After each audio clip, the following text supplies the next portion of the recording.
shame to quarrel upon Christmas Day. And so it was. God love it, so it was. In time the bells ceased and the bakers were shut up, and yet there was a genial shadowing forth of all these dinners and the progress of their cooking, in the thawed blotch of wet above each baker's oven, where the pavement smoked as if its stones were cooking too. "Is there a peculiar flavour in what you sprinkle from your torch?" asked Scrooge. "There is. My own." "Would it apply to any kind of dinner on this day?" asked Scrooge. "To any kindly given, to a poor one most." "Why to a poor one most?" asked Scrooge. "Because it needs it most." "Spirit," said Scrooge after a moment's thought, "I wonder you, of all the beings in the many worlds about us, should desire to cramp these people's opportunities of innocent enjoyment." "I!" cried the spirit. "You would deprive them of their means of dining every seventh day, often the only day on which they can be said to dine at all," said Scrooge. "Wouldn't you?" "I?" cried the spirit. "You seek to close these places on the seventh day," said Scrooge, "and it comes to the same thing." "I seek? Forgive me if I'm wrong. It has been done in your name, or at least in that of your family," said Scrooge. "There are some upon this earth of yours," returned the spirit, "who lay claim to know us, and who do their deeds of passion, pride, ill will, hatred, envy, bigotry, and selfishness, in our name, who are as strange to us and all our kith and kin as if they'd never lived. Remember that, and charge their doings on themselves, not us." Scrooge promised that he would, and they went on, invisible as they had been before, into the suburbs of the town.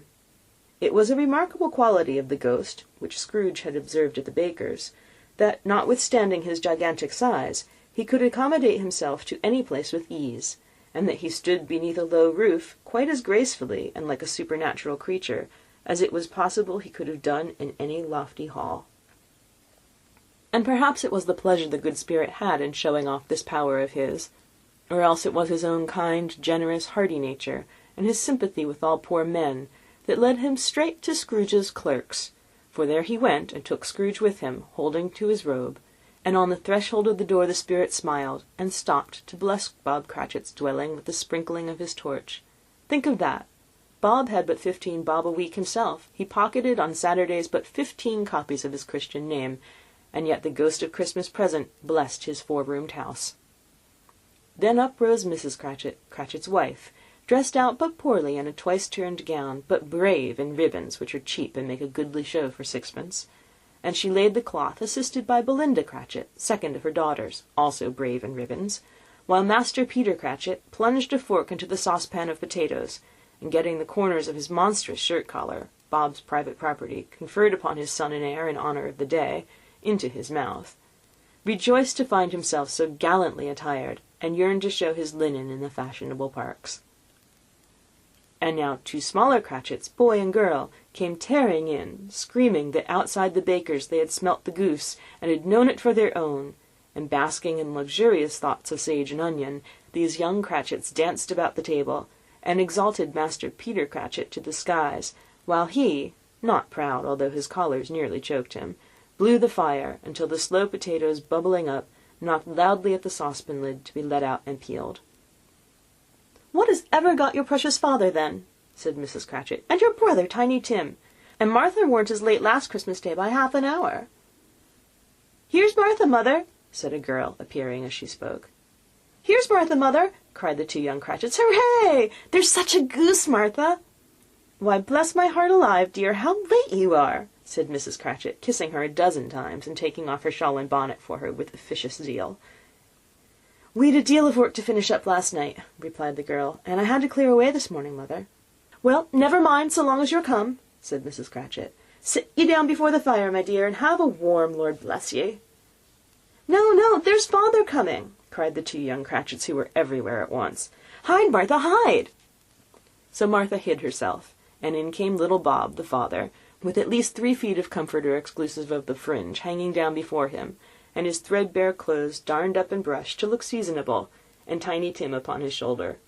Alas for Tiny Tim, he bore a little crutch, and had his limbs supported by an iron frame. "Why, where's our Martha?" cried Bob Cratchit, looking round. "Not coming," said Mrs. Cratchit. "Not coming!" said Bob, with a sudden declension in his high spirits, for he had been Tim's blood horse all the way from church, and had come home rampant. "Not coming upon Christmas Day!" Martha didn't like to see him disappointed, if it were only in joke, so she came out prematurely from behind the closet door, and ran into his arms, while the two young Cratchits hustled Tiny Tim, and bore him off to the wash-house, that he might hear the pudding singing in the copper. "And how did little Tim behave?" asked Mrs. Cratchit, when she'd rallied Bob on his credulity, and Bob had hugged his daughter to his heart's content. "As good as gold," said Bob, "and better. Somehow he gets thoughtful sitting by himself so much, and he thinks the strangest things you ever heard. He told me, coming home, that he hoped the people saw him in the church, because he was a cripple, and it might be pleasant to them to remember upon Christmas Day who made lame beggars walk and blind men see." Bob's voice was tremulous when he told them this, and he trembled some more when he said that Tiny Tim was growing strong and hearty. His active little crutch was heard upon the floor, and back came Tiny Tim before another word was spoken, escorted by his brother and sister to his stool before the fire, and while Bob, turning up his cuffs, as if, poor fellow, they were capable of being made more shabby, compounded some hot mixture in a jug with gin and lemons, and stirred it round and put it on the hob to simmer, Master Peter and the two ubiquitous young Cratchits went to fetch the goose, with which they soon returned in high procession. Such a bustle ensued that you might have thought a goose the rarest of all birds, a feathered phenomenon to which a black swan was a matter of course, and in truth there was something very like it in that house. Mrs. Cratchit made the gravy, ready beforehand in a little saucepan, hissing hot. Master Peter mashed the potatoes with incredible vigour. Miss Belinda sweetened up the apple-sauce. Martha dusted the hot plates. Bob took Tiny Tim beside him in a tiny corner at the table. The two young Cratchits set chairs for everybody, not forgetting themselves, and mounting guard upon their posts, crammed spoons into their mouths, lest they should shriek for goose before their turn came to be helped. At last the dishes were set on, and grace was said. It was succeeded by a breathless pause, as Mrs. Cratchit, looking slowly all along the carving-knife, prepared to plunge it in the breast. But when she did, and when the long-expected gush of stuffing issued forth, one murmur of delight arose all around the board, and even Tiny Tim, excited by the two young Cratchits, beat on the table with the handle of his knife, and feebly cried, "Hurrah!" There was never such a goose. Bob said he didn't believe there was ever such a goose cooked. Its tenderness and flavour, size and cheapness were the themes of universal admiration. Eked out by apple-sauce and mashed potatoes, it was a sufficient dinner for the whole family. Indeed, as Mrs. Cratchit said with great delight, surveying one small atom of a bone upon the dish, they hadn't ate it all at last. Yet everyone had had enough, and the youngest Cratchits in particular were steeped in sage and onion to the eyebrows. But now, the plates being changed by Miss Belinda, Mrs. Cratchit left the room alone, too nervous to bear witness, to take the pudding up and bring it in.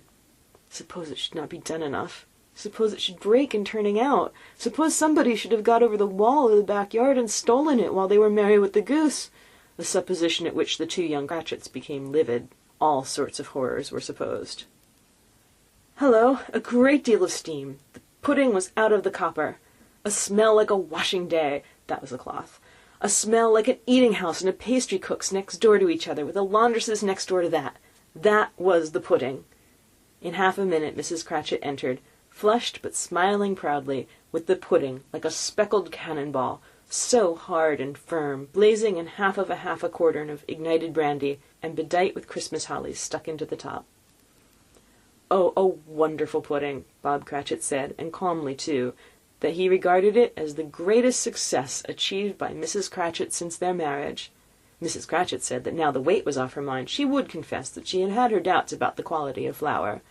Everybody had something to say about it, but nobody said or thought it was at all a small pudding for a large family. It would have been flat heresy to do so. Any Cratchit would have blushed to hint at such a thing.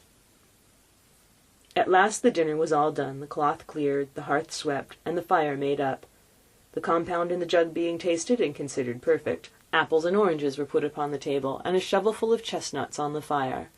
Then all the Cratchit family drew around the hearth, in what Bob Cratchit called a circle, meaning half a one, and at Bob Cratchit's elbow stood the family display of glass, 2 tumblers, and a custard cup without a handle. These held the hot stuff from the jug, however, as well as golden goblets would have done, and Bob served it out with beaming looks, while the chestnuts on the fire sputtered and cracked noisily. Then Bob proposed, "A Merry Christmas to us all, my dears. God bless us," which the family re-echoed. "God bless us, every one," said Tiny Tim, the last of all. He sat very close to his father's side upon his little stool. Bob held his withered little hand in his, as if he loved the child and wished to keep him by his side, and dreaded that he might be taken from him. "Spirit," said Scrooge, with an interest he had never felt before, "tell me if Tiny Tim will live." "I see a vacant seat," replied the ghost, "in the poor chimney corner, and a crutch without an owner, carefully preserved. If these shadows remain unaltered by the future, the child will die." "Oh, no!" said Scrooge. "Oh, no, kind spirit! Say he will be spared." "If these shadows remain unaltered by the future, none other of my race," returned the ghost, "will find him here. What then? If he be like to die, he had better do it, and decrease the surplus